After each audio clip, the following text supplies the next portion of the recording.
Hello good morning everyone. मैं बात करने वाला हूं इस चैनल पे, द ज्ञानपीठ चैनल पे, ठीक है, जेई के बारे में और नीट के बारे में। ठीक है, तो जेई और नीट के जो भी फिजिक्स के सिलेबस हैं, उन सभी सिलेबस को, उन सभी टॉपिक्स को, जो इंपॉर्टेंट टॉपिक्स होंगे, उनको इस चैनल पे कवर कराया जाएगा। तो मैं फिजिक्स का टीचर, नाम जानते होंगे, विराट तिवारी मेरा नाम है। ठीक है, और मैं आपके लिए जेई का वो मेन फिजिक्स का टॉपिक पढ़ाने वाला हूं जो कि इंपॉर्टेंट हो जाता है इसके लिए, जेई के लिए। तो आइए देर ना करते हुए स्टार्ट करते हैं। यूनिट एंड मेजरमेंट, सबसे पहला चैप्टर है यूनिट एंड मेजरमेंट। एक एक चैप्टर में लेके आऊंगा, एक एक चैप्टर, ठीक है, और बहुत जल्दी कवर करूंगा इधर। क्लियर है?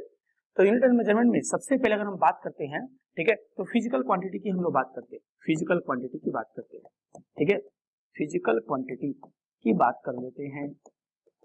अब नॉन फिजिकल क्वांटिटी की हम लोग इस चैप्टर में बात नहीं करते हैं। क्यों? क्योंकि नॉन फिजिकल क्वांटिटी क्या है, इंस्ट्रूमेंट के द्वारा मेजर नहीं किया सकता है। क्लियर? इसलिए हम नॉन फिजिकल क्वांटिटी को पढ़ते भी नहीं। ठीक है, केवल पढ़ते हैं फिजिकल क्वांटिटी को। तो फिजिकल क्वांटिटी क्या होती है? Physical quantity are those quantity which is measured by an instrument and holds physics law. ठीक है, जो फिजिक्स के लॉ को होल्ड करते हो और जिनका इंस्ट्रूमेंट के द्वारा मेजरमेंट हो सके, ठीक है, उसे ही हम लोग फिजिकल क्वांटिटी में रखते हैं। जैसे कि एग्जांपल में आपका क्या हुआ, डिस्टेंस हो गया, ये फिजिकल क्वांटिटी है, इसको आप मेजर कर सकते हो। आप टाइम को मेजर कर सकते हो, आप मास को मेजर कर सकते हो, आप स्पीड को मेजर कर सकते हो, आप डिस्प्लेसमेंट को मेजर कर सकते हो। एक्सेलरेशन हो गया हमारा, एक्सेलरेशन हो गया, ठीक, फोर्स हो गया, वर्क हो गया, प्रेशर हो गया, एटीसी। इन सभी क्वांटिटीज को, ठीक है, हम लोग फिजिकल क्वांटिटी कह सकते हैं। क्यों? क्योंकि सभी के सभी क्वांटिटी का मेजरमेंट हो सकता है बाय द इंस्ट्रूमेंट। ठीक है, और इन सभी फार्मूलों को जो आप देख रहे हैं, जो कि फिजिकल क्वांटिटी है, तो हम यूं कह सकते हैं कि फिजिक्स के जितने भी फार्मूले हैं, all formula of physics, all formula of physics, physics के जितने भी फार्मूले हैं सब किस में आ जाते हैं? फिजिकल क्वांटिटी में आ जाते हैं। फिजिक्स के जितने फार्मूले, आपसे कोई बोले फिजिकल क्वांटिटी कितने होते हैं, तो इनफाइनाइट। ठीक है, इनफाइनाइट, आगे बनते भी रहेंगे। ठीक है, जैसे जैसे डिस्कवरी आगे बढ़ेगी, साइंस आगे बढ़ेगा, तो फिजिकल क्वांटिटी भी हमारी लाइफ में बढ़ते जाएंगे। ठीक है, तो फिजिकल क्वांटिटी कोई एक दो टाइप्स का नहीं होता है। ठीक है, फिजिकल क्वांटिटी ढेर सारे होते हैं। अब इसी फिजिकल क्वांटिटी में बाबू, ठीक है, कोई आपका फंडामेंटल हो जाएगा, कोई फंडामेंटल क्वांटिटी हो जाएगी, फंडामेंटल क्वांटिटी हो जाएगी, और इसी में कोई डिराइव क्वांटिटी हो जाएगी, डिराइव्ड क्वांटिटी हो जाएगी। तो फंडामेंटल क्वांटिटी क्या होता है? तो फंडामेंटल क्वांटिटी नाम से ही इसका मतलब है फंडा, फंडा का मतलब होता है रूट, रूट,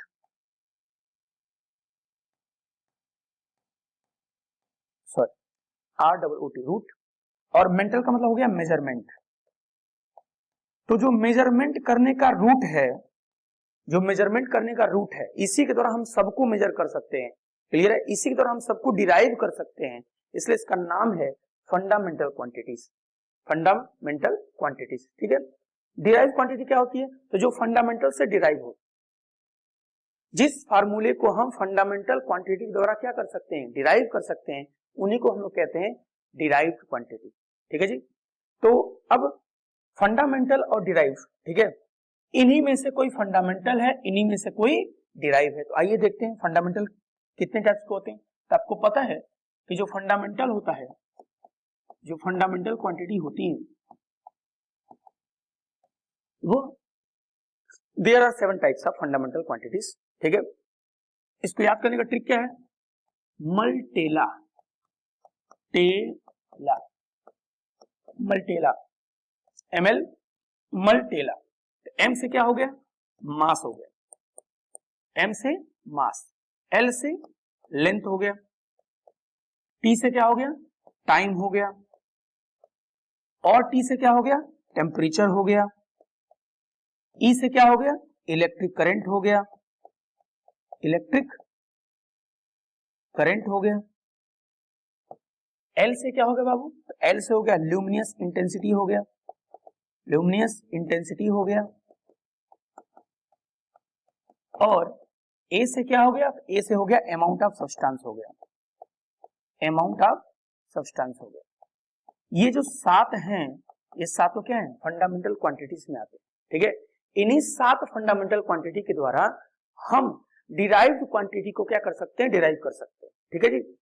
तो इन 7 क्वांटिटी को हम लोग फिजिकल क्वांटिटी में फंडामेंटल क्वांटिटी कहते हैं, ठीक है। फंडामेंटल फिजिकल क्वांटिटी ऐसे बोल सकते हो, फंडामेंटल फिजिकल क्वांटिटी बोल सकते हैं, ठीक है। साथ में मास का अगर मेजरमेंट करना हो तो मास का यूनिट क्या हो जाएगा, केजी हो जाएगा। लेंथ का क्या होता है, मीटर होता है। टाइम का क्या होता है, सेकेंड होता है। टेम्परेचर का क्या होता है, केल्विन होता है, ठीक है। इलेक्ट्रिक करंट का क्या होता है, एम्पियर होता है। ल्यूमिनस इंटेंसिटी का क्या होता है, तो ल्यूमिनस इंटेंसिटी का कैंडेला होता है, ठीक है। और अमाउंट ऑफ सब्सटेंस का क्या होता है, मोल होता है, ठीक। लेकिन इन 7 फंडामेंटल क्वांटिटीज में से, इन 7 फंडामेंटल क्वांटिटीज में से हमें बस 3-4 ही क्वांटिटी पे ध्यान देना है। एक तो आपका हो गया मास, एक आपका हो गया लेंथ, एक आपका हो गया टाइम, एक आपका हो गया टेम्परेचर, ठीक है, और एक आपका हो गया इलेक्ट्रिक करंट। तो इसमें जो सबसे इंपॉर्टेंट है, जो सबसे ज्यादा यूज होते हैं, वो यही 3 यूज होते हैं, मास, लेंथ और टाइम। मास, लेंथ और टाइम। टेम्परेचर और इलेक्ट्रिक करंट कहीं कहीं आता है, जैसे कि कोई इलेक्ट्रिसिटी वाले जो चैप्टर है उसमें इलेक्ट्रिक करंट का यूज कर सकते हैं, ठीक है। कोई थर्मल फिजिक्स है उसमें टेम्परेचर का यूज कर सकते हैं। बाकी इन एमएलटी का हर जगह यूज आपको देखने को मिल जाएगा। साथ में जो ल्यूमिनस इंटेंसिटी है, ये बहुत रेयर होता है, आज तक उतना ज्यादा देखा नहीं गया ऐसे इसका यूनिट कहीं यूज होता हुआ, ठीक है। अमाउंट ऑफ सब्सटेंस, ठीक है, ये केमिस्ट्री में आपने देखा होगा, अमाउंट ऑफ सब्सटेंस, ठीक है, मोल, ठीक है। तो ये जो 7 हमने इधर यूनिट लिखा हुआ है, इन 7 यूनिट को कहते हैं फंडामेंटल यूनिट्स। फंडामेंटल क्वांटिटीज के फंडामेंटल यूनिट्स होते हैं, ठीक है। तो इन तीनों को ही हमें लेके आगे बढ़ना है, और इससे ही सारे फार्मूले, लगभग 85% फार्मूले एमएलटी से ही लिखे जा सकते हैं, ठीक है। उनके डायमेंशंस, ठीक है, उनके यूनिट्स इन्हीं से लिखे जा सकते हैं, ठीक है। आप थोड़ा ध्यान दीजिएगा, आगे आता है डिराइव्ड क्वांटिटी, आगे आता है डिराइव्ड क्वांटिटी। अब जो डिराइव्ड फिजिकल क्वांटिटी है, वो एक ऐसी क्वांटिटी है जो फंडामेंटल क्वांटिटी के द्वारा डिराइव होती है। एग्जाम्पल में अगर हम देखें, तो एग्जाम्पल में आपका स्पीड इज इक्वल टू क्या होता है, स्पीड इज इक्वल टू होता है distance upon time, distance upon time. तो ये बताइए डिस्टेंस है क्या, तो डिस्टेंस एक लेंथ ही तो है, और टाइम होगा हमारा हो गया टी। तो ये बताओ लेंथ किस में आता है, फंडामेंटल में। टाइम किस में आता है, फंडामेंटल में। तो फंडामेंटल क्वांटिटी के द्वारा ही हमने स्पीड को दिखाया, ठीक है। तो इस तरीके से हम फंडामेंटल क्वांटिटी के द्वारा, ठीक है, डिराइव क्वांटिटी को दिखाते हैं, ठीक है। तो फंडामेंटल के द्वारा जो भी डिराइव होता है वही हमारा डिराइव क्वांटिटी कहलाता है, और इनके जो यूनिट्स भी लिखे जाते हैं वो भी फंडामेंटल यूनिट के द्वारा ही लिखे जाते हैं। जैसे लेंथ का क्या है, तो लेंथ का है मीटर, ठीक है। टाइम का है सेकेंड, तो क्या हो जाएगा, मीटर पर सेकेंड हो जाएगा, ठीक है। अभी लेवल आगे बढ़ेगा, थोड़ा सा धैर्य रखिए। तो ये हो गया मीटर पर सेकेंड। तो ये मीटर पर सेकेंड क्या है, ये है हमारे डिराइव्ड यूनिट होगा, ठीक है। अब डिराइव यूनिट को भी किसका सहारा लेना पड़ा, फंडामेंटल यूनिट का सहारा लेना पड़ा। तो यूं कह सकते हैं डिराइव क्या है, डिराइव है अधूरा, इनकम्प्लीट, ठीक है। क्यों, क्योंकि ये बिना फंडामेंटल के डिराइव क्वांटिटी एग्जिस्ट नहीं कर पाएंगी, ठीक है जी। तो आइए आगे बढ़ते हैं। अब इसी फंडामेंटल और डिराइव यूनिट को हम आगे लेकर बढ़ेंगे, ठीक है। तो अब हम ध्यान देने जा रहे हैं क्या, डिराइव क्वांटिटी पे, ठीक है। फंडामेंटल 7 होते हैं, लेकिन डिराइव की कोई भी गिनती नहीं है कि कितने टाइप्स के होते हैं, कोई भी गिनती नहीं है कि कितने टाइप्स के होते हैं, क्लियर है। जबकि फंडामेंटल की गिनती है कि 7 ही होते हैं, लेकिन डिराइव जब तक फिजिक्स में हम आगे बढ़ते रहेंगे, साइंस में आगे बढ़ते रहेंगे, अलग अलग फार्मूले आते रहेंगे, ठीक है, और इन्हीं 7 फंडामेंटल क्वांटिटी द्वारा हम उनको डिराइव करते रहेंगे। क्लियर है, कितनी सरप्राइज वाली बात है कि फंडामेंटल 7 ही हैं, ठीक है। अभी तक फंडामेंटल केवल 7 ही हैं, और इन्हीं 7 से आने वाले भी जितने भी फार्मूले होंगे हम इनसे ही क्या कर सकते हैं, डिराइव कर सकते हैं, ठीक है। तो कह सकते हो पूरा का पूरा जो हमारा फिजिक्स है इन्हीं 7 फंडामेंटल क्वांटिटी पे टिका हुआ है, ठीक है। आइए अब थोड़ी बहुत डिराइव क्वांटिटी पे चर्चा कर लेते हैं। डिराइव्ड क्वांटिटी की थोड़ी बहुत चर्चा कर लेते हैं, ठीक है जी। अब देखिए जो डिराइव्ड क्वांटिटी है उसको हम इधर लिखते हैं और इसका डायमेंशन और यूनिट लिखा जाएगा, ठीक है। तो सबसे पहले हम बात करते हैं एरिया की, फिर बात करते हैं वॉल्यूम की, फिर बात करते हैं डेंसिटी की, फिर से बात करते हैं किसकी, स्पीड की, फिर से वेलोसिटी की, फिर से एक्सेलरेशन की, ठीक, और फिर से बात करते हैं फोर्स, ठीक है। बाकी कुछ ऐसी क्वांटिटी हैं जो कि एग्जाम्स में सबसे ज्यादा आती हैं, ठीक है। जैसे कि आपका क्या हो गया, प्रेशर और स्ट्रेन की बात हो, प्रेशर और स्ट्रेस की बात हो गई, प्रेशर एंड स्ट्रेस की बात हो गई, ठीक है। वर्क और टॉर्क की बात हो गई। ये एक साथ इसलिए लिख रहे हैं कि इनका लगभग क्या होता है, यूनिट डायमेंशन सेम ही होता है। वर्क एंड टॉर्क की बात हो गई। फिर से हम मोमेंटम की बात करते हैं, ठीक है। फिर से स्ट्रेन की बात हो गई, ठीक, इंपल्स हो गया, कोएफिशिएंट ऑफ विस्कोसिटी हो गई,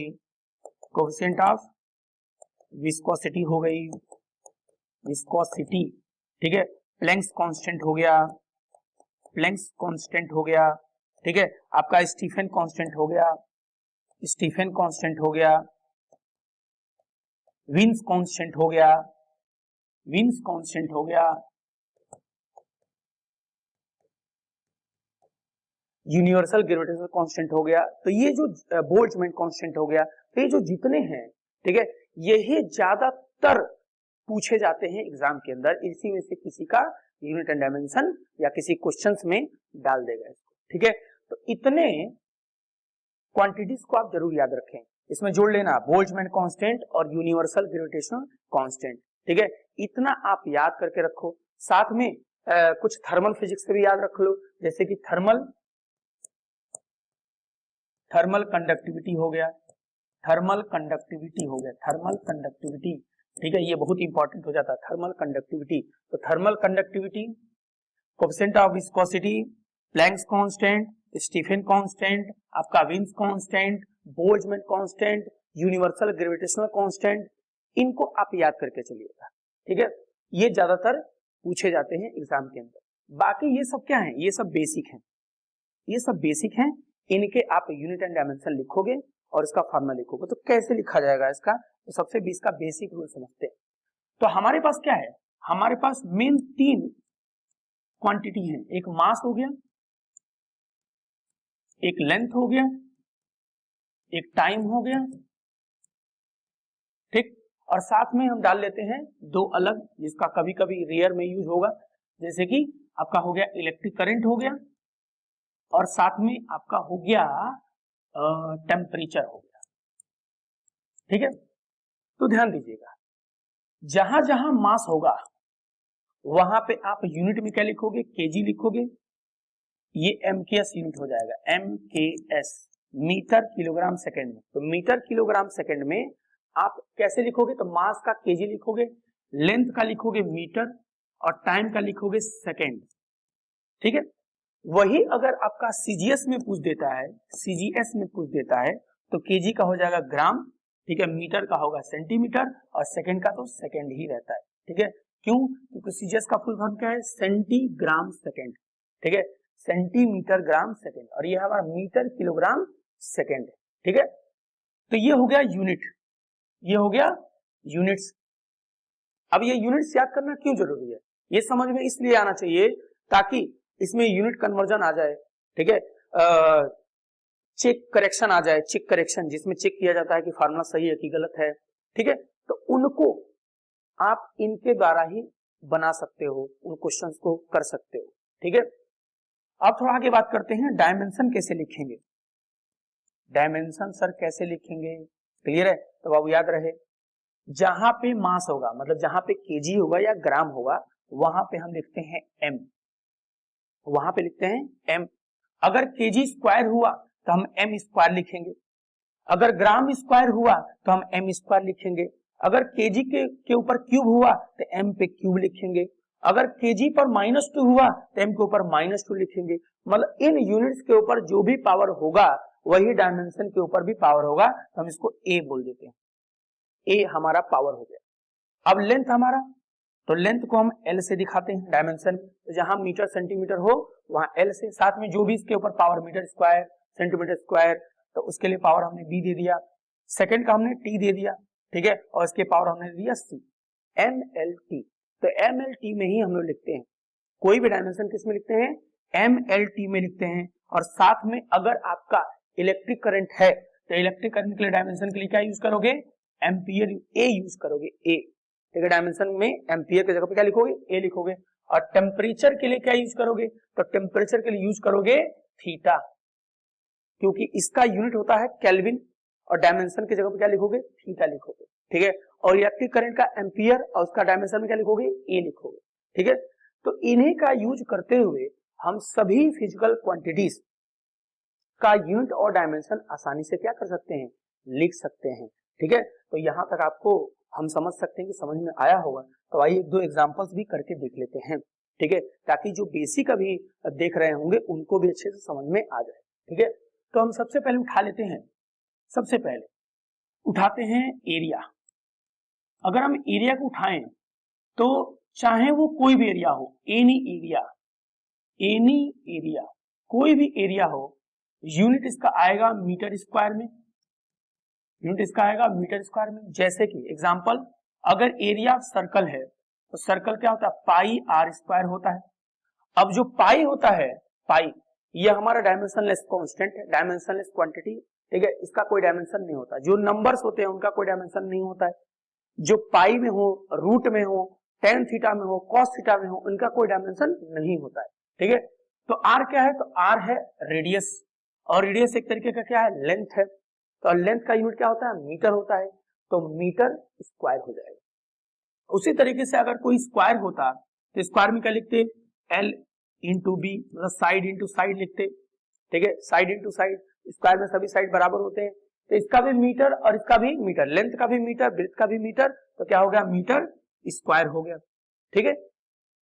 तो कोई भी एरिया होगा उसका आपका यूनिट क्या आएगा, मीटर स्क्वायर, और डायमेंशन क्या आएगा, तो डायमेंशन इसका आएगा मीटर का डायमेंशन। मीटर क्या है, लेंथ है, तो लेंथ के लिए क्या लिखते हैं, एल लिखते हैं, ठीक है। और स्क्वायर क्या है, 2 लगा दिया। इसमें मास है क्या, नहीं, तो m 0 हो गया। इसमें टाइम है, नहीं, तो t 0 हो गया।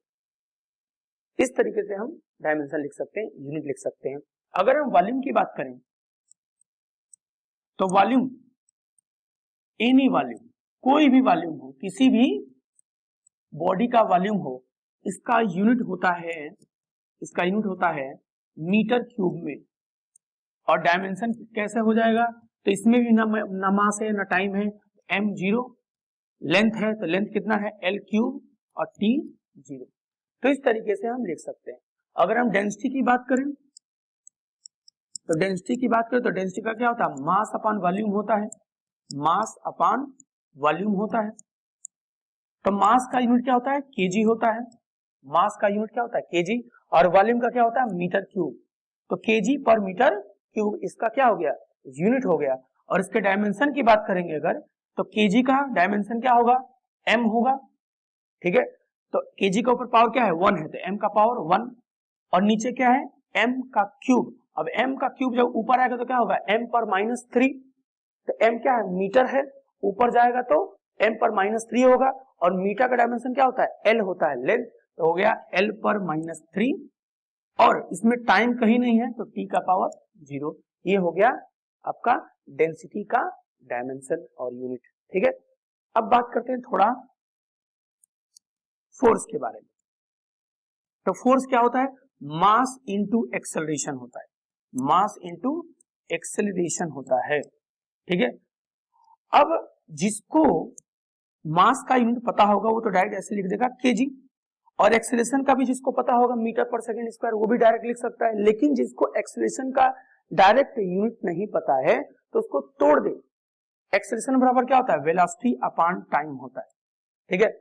अब जिसको वेलोसिटी भी नहीं पता वो वेलोसिटी को भी तोड़ दे, तो क्या होगा, केजी इंटू वेलोसिटी बराबर क्या होता है, डिस्प्लेसमेंट अपॉन टाइम, तो डिस्प्लेसमेंट और अपान टाइम, और एक और नीचे टाइम है तो टाइम स्क्वायर हो जाएगा, ठीक है। तो डिस्प्लेसमेंट होता क्या है, लेंथ ही होता है, तो डिस्प्लेसमेंट का यूनिट होगा मीटर और टाइम का होगा सेकेंड स्क्वायर, तो लिख सकते हैं केजी, केजी डिस्प्लेसमेंट का मीटर और पर सेकेंड स्क्वायर, ठीक है। और इसके अगर हम डायमेंशन की बात करेंगे, अगर इसके डायमेंशन की बात करेंगे तो डायमेंशन में क्या हो जाएगा, केजी का होता है m, केजी के ऊपर पावर क्या है 1, तो यहां पे लगा दिए 1, मीटर का होता है लेंथ, मीटर के ऊपर पावर क्या है 1, तो यहां पे लगा दिया 1, सेकेंड का क्या होता है टाइम होता है, जब सेकंड को ऊपर लेके जाओगे पर स्क्वायर है ना, ऊपर लेके तो सेकंड पर -2 हो जाएगा, तो t पर -2 हो जाएगा। ये हो गया फोर्स का डायमेंशन mlt पर -2, mlt पर -2। उसी तरीके से वर्क का ml2t पर -2, मोमेंटम का, प्रेशर का, आप सबका ऐसे ही धीरे धीरे क्या कर सकते हो, निकाल सकते हो, ठीक है। एक कांस्टेंट की बात करते हैं, जैसे मान लो universal gravitational constant capital G, अगर हमें इसका यूनिट बताना हो तो कैसे बताएं, तो फार्मूला आपको याद होना चाहिए, F equal to G m1 m2 by r square. आपको G निकालना है तो कैपिटल G इक्वल टू क्या होगा, F इंटू आर स्क्वायर। ध्यान दीजिए एकदम बेसिक से बात कर रहे हैं, बेसिक एकदम तैयार हो गए ना, ठीक है, तो जेई के क्वेश्चन और अच्छे से हो जाते हैं। अब बेसिक ही नहीं तैयार है, ठीक है, और अब हम क्या चाहते हैं, हम ये चाहते हैं कि जल्दी से जल्दी हम वो चीजें पढ़ लें जिससे न्यूमेरिकल लगना शुरू हो जाए। न्यूमेरिकल यूं ही लगना नहीं शुरू हो जाता है बाबू, बेसिक स्ट्रांग होना चाहिए, ठीक है। F into r square upon m1 into m2, तो फोर्स का यूनिट क्या होता है, तो फोर्स का यूनिट होता है न्यूटन एसआई में, लेकिन अगर एमकेएस में लिखे तो क्या लिखेंगे, केजी मीटर पर सेकेंड स्क्वायर, ठीक है, इनटू साथ में आर है, आर क्या है, सेपरेशन बिटवीन टू मासेस, तो आर हमारा हो गया डिस्टेंस, लेंथ हो गया, तो मीटर स्क्वायर हो गया, और अपान m1 m2 दोनों मास है तो हो गया केजी स्क्वायर हो गया, ठीक है। अब आप इसका डायमेंशन कैसे लिखोगे, अब इसका डायमेंशन कैसे लिखोगे, तो पहले इसको सॉल्व कर लो, 1 केजी से 1 केजी हमारा खत्म, 1 केजी से 1 केजी हमारा खत्म होगा तो 1 केजी नीचे बचेगा, तो केजी ऊपर जाएगा तो क्या होगा, केजी पर -1 हो जाएगा, ठीक है। मीटर और मीटर स्क्वायर, मीटर क्यूब हो गया, ठीक है, और सेकेंड पर -2 हो गया, तो बाबू केजी का क्या होता है डायमेंशन, m होता है, तो m पर -1, मीटर का लेंथ होता है l पर क्यूब, सेकेंड का t होता है t पर -2, ये हमारा हो गया यूनिवर्सल ग्रेविटेशनल कांस्टेंट की वैल्यू, ठीक है।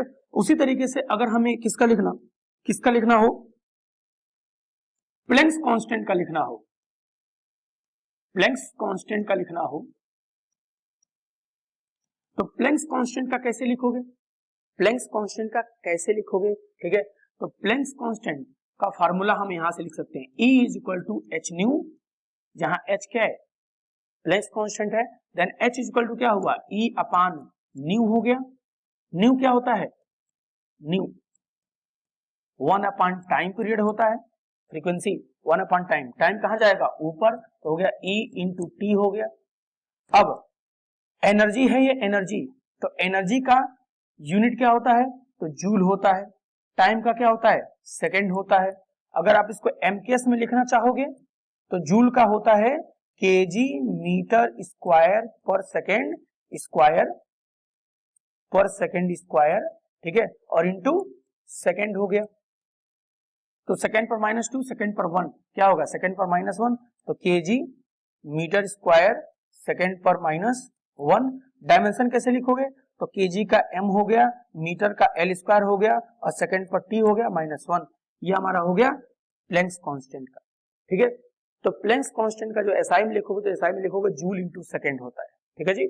तो इस तरीके से किसी का भी आप लिख सकते हो, कभी कभी ऐसे घुमा के दे देता है कि बताओ एक इलेक्ट्रॉन वोल्ट में क्या होगा, ठीक है, एक इलेक्ट्रॉन वोल्ट, ठीक है। तो इलेक्ट्रॉन क्या है बाबू, इलेक्ट्रॉन तो चार्ज ही है ना, तो चार्ज का क्या होता है कूलम, अभी क्या है हमारा वोल्ट है, तो कूलम इंटू वोल्ट क्या आता है, तो कूलम इंटू वोल्ट भी जूल ही होता है, ठीक है।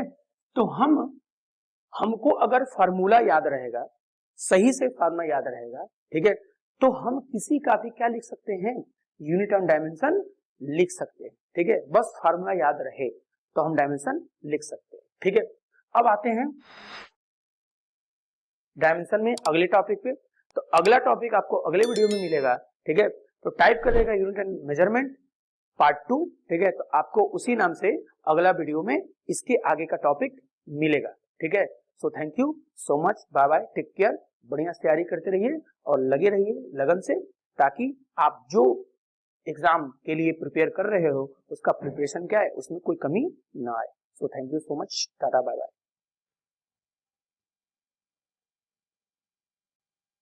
तो हेलो एवरीवन, ठीक है।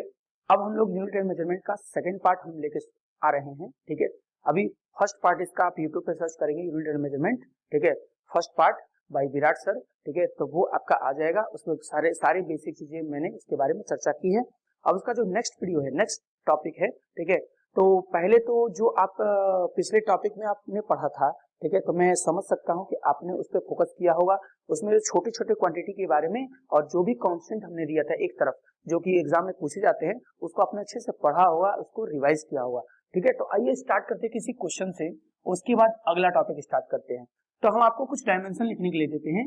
Right the dimension, right the dimension. ये क्लास आपका और ज्यादा इंटरेस्टेड होने वाला है इस चैप्टर को लेके, तो याद रखिए, ध्यान रखिएगा, ठीक है, क्योंकि हर एक बेसिक चीज बेसिक से लेके एडवांस तक लेके जाऊंगा मैं, इस चैप्टर को बेसिक से लेके एडवांस तक ले जाऊंगा, ठीक है। तो थोड़ा ध्यान से देखते रहिएगा। राइट द डायमेंशन, ठीक है। आप गिवन फिजिकल क्वांटिटी किसका किसका हम दे रहे हैं आपको, मान लो हमने आपको दे दिया इम्पल्स, इम्पल्स दे दिया, ठीक है। फिर से आपको हमने दे दिया प्रेशर, दे दिया प्रेशर, दे दिया, ठीक है। फिर हमने आपको दे दिया, ठीक है, मोमेंटम दे दिया, मान लो मोमेंटम दे दिया, ठीक। फिर से काइनेटिक एनर्जी दे दिया, ठीक। फिर से पोटेंशियल एनर्जी दे दिया। इनका आपको क्या लिखना है, इनका आपको लिखना है यूनिट एंड डायमेंशन दोनों लिखना है, ठीक है। तो डायमेंशन लिखना जरूरी है, ठीक है। तो याद रखिएगा, फार्मूला याद रहेगा तो यूनिट भी लिख लेंगे और डायमेंशन भी लिख लेंगे। अगर फार्मूला याद रहेगा तो यूनिट भी लिख लेंगे, डायमेंशन भी। तो इंपल्स का फार्मूला क्या होता है, फोर्स इनटू टाइम, ठीक है। प्रेशर का क्या होता है, फोर्स अपॉन एरिया होता है, ठीक है। मोमेंटम का क्या होता है, मास इनटू वेलोसिटी होती है, मास इनटू वेलोसिटी होती है। काइनेटिक एनर्जी का फार्मूला क्या होता है, हाफ mv स्क्वायर होता है। पोटेंशियल एनर्जी का क्या होता है, mgh होता है। ये जो mgh है यही है ग्रेविटेशनल पोटेंशियल, ठीक है, एनर्जी। तो mgh half m square mv f by a f into t। तो एक चीज याद रखिएगा, चाहे कोई भी फोर्स हो उनका डायमेंशन सेम आएगा, चाहे कोई भी एनर्जी हो, किसी भी प्रकार की एनर्जी हो उनका भी डायमेंशन क्या आएगा, सेम आएगा, ठीक है। साथ में इस टॉपिक में ये भी पूछे जाते हैं कि 4 ऑप्शन दिए रहेंगे, कुछ क्वांटिटी, कुछ फिजिकल क्वांटिटी दिए रहेंगे और उसमें आपको बताना होगा कि किस दो क्वांटिटी का जो पेयर है उनका यूनिट और डायमेंशन क्या है, सेम है। तो वो भी इस क्वेश्चंस में आते हैं, ठीक है, नीट में आते हैं, ठीक, या जेई में आते हैं। तो आप जो है इसको क्या करिएगा, फार्मूला पहले याद रखिएगा, फार्मूला याद रहेगा तो बना पाएंगे, फार्मूला नहीं याद है तो भैया यूनिट एंड डायमेंशन कितना रट्टा मार लेंगे आप, ठीक है।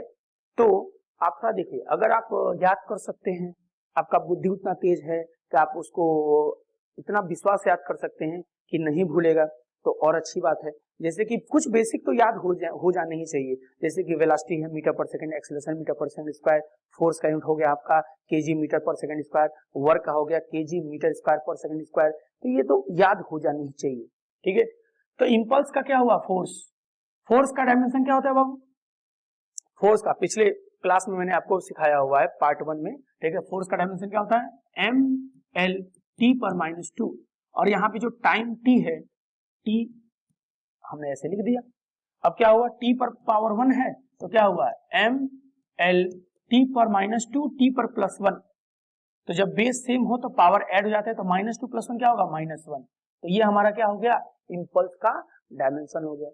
उसी तरीके से आप इसका भी लिखेंगे, इसका भी लिखेंगे, इसका भी और इसका भी लिखेंगे, ठीक है। और तब कमेंट में बताइएगा कि हाँ सर अब हम लिख पा रहे हैं पिछले वीडियो के बेसिस पे। चलिए अब इसमें अगला हम लोग टॉपिक लेके चलते हैं, चेक करेक्शन। चेक करेक्शन, कुछ इक्वेशंस दिए रहेंगे, ठीक है, और आपको चेक करके बताना होगा कि वह डायमेंशनली करेक्ट है कि नहीं है। उसके पहले मैं आपको कुछ चीजें बता देता हूं कि ये जरूरी नहीं है कि जो फार्मूला डायमेंशनली करेक्ट है, जो फार्मूला डायमेंशनली करेक्ट है, ठीक है, वो फार्मूला करेक्ट हो ये जरूरी नहीं है, ठीक है। जैसे कि एग्जांपल में v square is equal to u square plus 3as मान लो हमने लिख दिया, ठीक है, 3as, ठीक। अब इसको अगर आप चेक करोगे, डायमेंशनली चेक करोगे, तो डायमेंशनली तो आपका करेक्ट आ सकता है, लेकिन फार्मूला क्या है, गलत है ये, कि फार्मूले में क्या होता है 2as होता है, फार्मूले में क्या होता है 2as। अब v square is equal to u square plus 2as, इन दोनों को अगर आप निकालोगे तो क्या होता है, नंबर का तो कोई यूनिट डायमेंशन होता नहीं है, आप लिखोगे किसका, a और s का ही तो लिखोगे, तो दोनों का अगर देखो तो दोनों डायमेंशनली करेक्ट ही आएगा, लेकिन ये फार्मूला इसमें से एक क्या है, डायमेंशनली करेक्ट तो है लेकिन फार्मूले में करेक्ट नहीं है।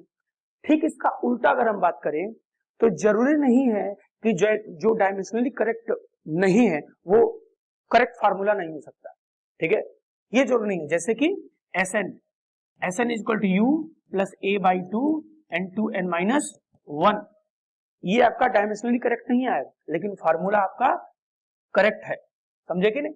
तो ये दोनों फेज चलता है कि जरूरी नहीं है कि कोई चीज अगर डायमेंशनली करेक्ट है तो फार्मूला सही होगा, जरूर नहीं है कि कोई फार्मूला करेक्ट है तो वो डायमेंशनली करेक्ट होगा, ठीक है, ये दोनों वाइस वर्सा चलते हैं, ठीक है। अब इसको हम निकालेंगे कैसे, इसके डायमेंशनली इसको चेक कैसे करेंगे कि फार्मूला सही है कि गलत है।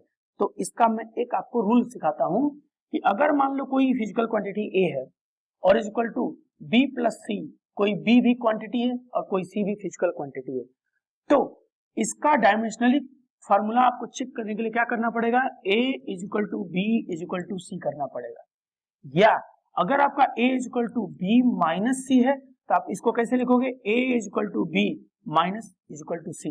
जहां प्लस होगा तो दो अलग अलग क्वांटिटी हो जाते हैं, तो डायमेंशन में एडिशन नहीं कर सकते आप, डायमेंशन में l प्लस l नहीं हो सकता है, ठीक है, l is equal to l हो सकता है, l प्लस l नहीं हो सकता है, तो इसीलिए प्लस की जगह पे आप इक्वल टू लगा दोगे, माइनस रहेगा तो वहां भी क्या लगा दोगे, इक्वल टू लगा दोगे, ठीक है। अब ये तीनों a b c आपस में बराबर होनी चाहिए, अगर a b c आपस में बराबर रहेगा डायमेंशनली, ठीक है, तो फार्मूला करेक्ट है और नहीं तो नहीं है, ठीक है। तो याद रखिएगा, इक्वेशन लेते हैं, v is equal to u plus a into t, ठीक, तो इसको कैसे लिखेंगे, तो ये a है, ये b है और ये पूरा c है, तो क्या लिखोगे, v is equal to u is equal to a into t, ठीक है, v is equal to u is equal to a into t. अब ये तीनों आपस में बराबर आना चाहिए, तो वेलोसिटी का आप जानते हो क्या होता है, lt पर माइनस 1 होता है, u क्या है, इनिशियल वेलोसिटी, lt पर माइनस 1, वेलोसिटी कोई भी हो डायमेंशन सेम होगा, और एक्सेलरेशन इनटू टाइम है, एक्सेलरेशन का क्या होता है, lt पर माइनस 2 और t साथ में है तो t भी यहां लगा देंगे तो क्या आएगा, lt पर माइनस 1, क्योंकि माइनस 2 प्लस 1 क्या होगा, माइनस 1 हो जाएगा, क्लियर है। तो इस तरीके से आप देख सकते हो कि इसके तीनों टर्म का जो डायमेंशन है वो आपस में क्या है, बराबर है, तो हम कह सकते हैं कि डायमेंशनली क्या है, करेक्ट है, ये फार्मूला करेक्ट है, ठीक है, आ रहा समझ में। लेकिन अब सपोज करो मैं यहां पे क्या लिखता, v is equal to u plus 280 लिख देता, तो फार्मूला तो हमने इनकरेक्ट कर दिया, लेकिन डायमेंशनली अगर देखोगे तो क्या लिखोगे, v is equal to u is equal to 280, v का lt पर माइनस 1, u का lt पर माइनस 1, ठीक, और 2 का तो कोई डायमेंशन कोई यूनिट होता नहीं है तो 2 का तो लिखेंगे नहीं, तो केवल एक्सेलरेशन और इनटू टाइम का लिखेंगे तो क्या होगा, एक्सेलरेशन टाइम का फिर से आ जाएगा lt पर माइनस 1। तो डायमेंशनली क्या है, चेक कर रहे हैं तो तीनों का डायमेंशन बराबर आ रहा है, लेकिन फार्मूला हमारा क्या है, इनकरेक्ट है, इसलिए मैंने आपको स्टार्टिंग में बता दिया, ठीक है, कि जरूरी नहीं है कि कोई डायमेंशनली करेक्ट है तो फार्मूला भी करेक्ट होगा, ठीक है, तो इसको याद रखिएगा। तो इस तरीके से हम किसी भी डायमेंशन को चेक कर सकते हैं, इस तरीके से किसी भी डायमेंशन को हम चेक कर सकते हैं। आइए थोड़ा सा एक दो और एग्जांपल देखते हैं। एग्जांपल जितना ज्यादा देखोगे, क्वेश्चन जितना ज्यादा करोगे उतना ही ज्यादा बेहतर होगा, उतनी बेहतर तैयारी होगी, ठीक है। कभी भी जो थ्योरी पढ़िए उसके साथ कम से कम 5 से 6 उसके ऊपर बेस्ड न्यूमेरिकल भी लगाइए, नहीं तो न्यूमेरिकल्स अगर आप नहीं लगाओगे, ठीक है, तो क्या होगा कि थ्योरी पढ़ने से न्यूमेरिकल्स नहीं बनते हैं, ठीक है। तो आगे ये है, एक और आपको एग्जांपल देते हैं। जैसे मान लो हमने लिखा S is equal to U plus A/2 n 2n-1। ये बाबू क्या है, ये चौथा इक्वेशन होता है nth का, nth डिस्प्लेसमेंट का, ठीक है। तो ये है हमारा S डिस्प्लेसमेंट, तो S लिखा, ये है U, जहां प्लस आएगा वहां इक्वल टू लगा देना, ये A/2 है, n2n-1 है। अब देखिए डिस्प्लेसमेंट का क्या होता है L, ये हमारा क्या है U का डायमेंशन क्या होगा LT/-1, और ये क्या है, ये नंबर है, नंबर का कोई डायमेंशन नहीं, 2 का भी कोई डायमेंशन नहीं, तो क्या बचा है A का LT/-2। देखो ये तीनों अलग अलग हैं, तीनों अलग अलग है, मतलब तीनों डायमेंशनली अलग अलग हैं, तो हम क्या बोल दें कि फार्मूला इनकरेक्ट है, नहीं फार्मूला करेक्ट है। तो ये भी साबित हुआ कि जरूरी नहीं है कि कोई डायमेंशनली अगर करेक्ट नहीं है तो फार्मूला करेक्ट नहीं है, फार्मूला करेक्ट हो सकता है, ठीक है। तो किसी का भी आप इस तरीके से क्या कर सकते हो, चेक कर सकते हो, ठीक है। और क्वेश्चन अब ले देख लो, अगर मान लो F इज इक्वल टू ऐसे दिया हुआ हो, प्रेशर इंटू वॉल्यूम प्लस x/बीटा, x/बीटा, ठीक है, इस तरीके का कोई हो, या ऐसे हो F/अल्फा भी हो, ठीक। अब देखो यहां अल्फा और बीटा, इन दोनों का आपको क्या निकालना होगा, डायमेंशन निकालना होगा, यही क्वेश्चन में पूछेगा, ठीक। जहां पे x है हमारा डिस्टेंस, v है हमारा वॉल्यूम, p हमारा है प्रेशर, f हमारा है फोर्स। तो कैसे निकालेंगे, तो बहुत आसान है, जो रूल बताया था वैसे देखो, F/अल्फा इज इक्वल टू PV, और जहां प्लस लगाया वहां इक्वल टू लगाओ और x/बीटा कर दो। अब बताओ इन दोनों को आप लेके चलोगे तो क्या लिखोगे, अल्फा इज इक्वल टू क्या होगा, अल्फा इज इक्वल टू होगा F/PV। तो प्रेशर का, वॉल्यूम का और फोर्स का डायमेंशन लिखोगे, और इसको सॉल्व करने के बाद जो भी डायमेंशन आएगा वही अल्फा का डायमेंशन होगा। उसी तरीके से आप x/बीटा और PV को एक साथ लेके चल लो, x/बीटा इंटू PV को एक साथ लेके चल लो, देन बीटा बराबर क्या होगा, बीटा बराबर होगा x/PV, x हमारा डिस्टेंस, P हमारा प्रेशर, V हमारा वॉल्यूम। तो यहाँ पे वैल्यू रखोगे तो आपका क्या निकल जाएगा, बीटा भी निकल जाएगा। तो इस तरीके से हम सॉल्व कर सकते हैं, आसानी से सॉल्व कर सकते हैं, ठीक है जी। तो ये रहा टॉपिक जिससे हम चेक कर सकते हैं कि कोई चीजें करेक्ट है कि नहीं है, और साथ में कोई अननोन अगर क्वांटिटी दिए हुए हो, अल्फा बीटा, ठीक है, ABC कुछ भी दिया हुआ हो, तो उसका डायमेंशन हम कैसे निकालें, ठीक है, ये आपका है। साथ में अब अगला जो टॉपिक होगा इसका जो अगला टॉपिक होगा वो हमारा होगा फार्मूला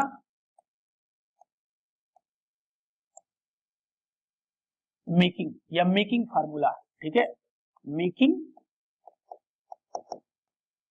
फार्मूला। हम बोल सकते हैं कि कुछ अननोन क्वांटिटी दिए रहे, कुछ क्वांटिटी दिए हुए रहेंगे और उनके द्वारा आपको एक फार्मूला बनाना है, उनके द्वारा एक फार्मूला आपको बनाना है, ठीक है, या किसी का डायमेंशन निकालना होगा, किसी का डायमेंशन निकालना होगा। जैसे कि मान लो आपका दे दिया, मास दे दिया, किसी पेंडुलम की बॉब का मास m है, उस पेंडुलम की रस्सी का मास लेंथ l है, और वहां पे लगने वाला gravity small g, acceleration due to gravity हो गया, ठीक है, ये एक्सेलरेशन हो गया, ये लेंथ हो गया, ये मास हो गया, और पूछ दिया कि बताओ टाइम पीरियड का फार्मूला और डायमेंशन क्या हो। तो टाइम पीरियड का अगर फार्मूला पूछ दिया तो आप कैसे निकालोगे इसका, ठीक है। तो इसमें रूल है, रूल क्या है कि जिसका आपका पूछ रहा है डायमेंशनली फार्मूला, जिसका पूछ रहा है, मान लो कह दिया find the dimensionally formula of time period, तो जिसका पूछेगा उसको एक साइड में रखेंगे LHS में, और बाकी प्रोपोर्शनल दिखा देंगे किसके, मास के, लेंथ के और स्मॉल g के। जब यही प्रोपोर्शनल सिंबल हटाते हैं तो आता है इक्वल टू और आता है कांस्टेंट, कांस्टेंट को k ले लेते हैं। अब m l g है तो m के ऊपर a, l के ऊपर b, g के ऊपर c लगा दिया हमने, क्योंकि पावर भी आ सकते हैं तो पावर के लिए हमने a b c यूज कर लिया। अब थोड़ा देखिए ध्यान से, अब यही इक्वेशन हमारा मेन है, इन्हीं इक्वेशन से हम क्या निकाल सकते हैं, ठीक है, टाइम पीरियड का फार्मूला निकाल सकते हैं। तो हालांकि आप इसको शॉर्ट मेथड में बहुत जल्दी कर सकते हो, लेकिन जो बच्चे मान लो बेसिक नहीं जानते हैं उनके लिए भी हम पूरा बताएंगे कि कैसे ये होगा। तो टाइम का डायमेंशन क्या होगा बाबू, तो m मास है नहीं यहाँ, लेंथ भी इसमें नहीं है, लेकिन टाइम है तो t/1 इधर लिख दिया, के मास का डायमेंशन क्या होता है, m होता है और इसका पावर a हो गया, लेंथ का डायमेंशन l होता है उसका पावर b हो गया, और g का डायमेंशन होता है lt पर -2 और इसका डायमेंशन इसका पावर c हो गया। ठीक है, अब क्या करेंगे, मास को मास से, लेंथ को लेंथ से और टाइम को टाइम से कंपेयर कर देंगे। तो अगर आप मास को मास से कंपेयर करोगे तो देखो क्या होगा, m पर a इक्वल टू m पर 0, तो a इक्वल टू क्या आ गया, 0 आ गया। उसी तरीके से लेंथ को लेंथ से कंपेयर करना है, तो यहाँ दो लेंथ है, एक है b और एक है c, मतलब l का power b plus c equal to l का power 0, then b plus c equal to क्या हो गया, 0। ये इक्वेशन बन गया एक। और टाइम को टाइम से, तो टाइम यहाँ पे क्या है, टाइम है -2c और यहाँ है 1, तो लिखोगे t पर -2c इक्वल टू t पर power 1, base same power same, तो 2c इक्वल टू 1 हो गया, देन c इक्वल टू -1/2 हो गया। अब इसे c की वैल्यू को उठा के हम यहाँ पे रख दें तो क्या आएगा, b इक्वल टू -1/2 उधर जाएगा तो +1/2, 1/2 हो गया। तो इस a की वैल्यू को, b की वैल्यू को, c की वैल्यू को उठा के इसी पहले इक्वेशन में रख देना है। ठीक है, तो आपको क्या मिलेगा, तो ध्यान दीजिएगा, t equal to k, m का पावर a था, l का पावर b था, g का पावर c था, a का पावर 0 आया है, b का पावर 1/2 आया है एंड c का पावर -1/2 आया है। उठा के पुट कर दीजिए, तो t equal to k, m का पावर a 0 हो गया, l का पावर b 1/2 हो गया एंड c का पावर, g का पावर c है, c की जगह पे क्या है, -1/2 हो गया।